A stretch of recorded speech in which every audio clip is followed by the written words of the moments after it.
as heqim dorë kur dhe nuk ndalohemi. Ne do bëjmë gjithçka për të bashkuar me forcat tjera politike opozitare. Dhe unë prapë sot u bëj thirrje atyre. Është koha të veprojmë së bashku kundër një armiku të egër të qenjes shqiptare. I bëj thirrje shoqërisë civile që ka mbetur jashtë kontrollit të Edi Rams të bashkohet me ne.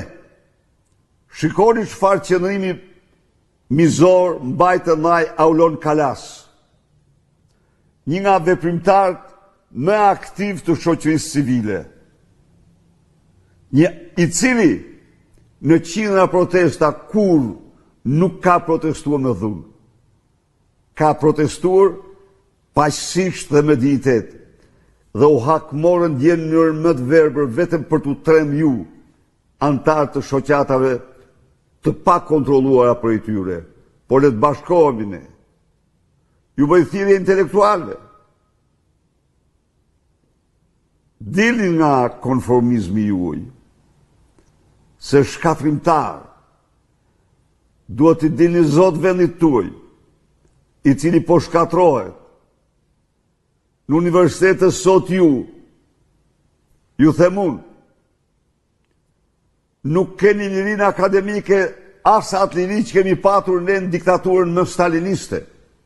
Dhe këtë ja u them me fakte dhe vetëm me fakte. Ju bëj thirrje studentëve.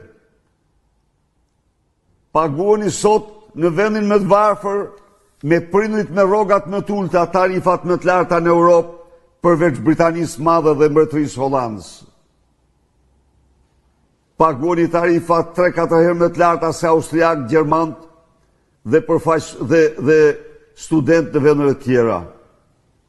Mos pranoni këtë shfrytëzim që u bëhet, këtë përshmim që u bëhet, këtë kufizim që u bëhet ju. Sot po mbledhin si hiena firmat për kontrata, si në asnjë vend tjetër të Europës.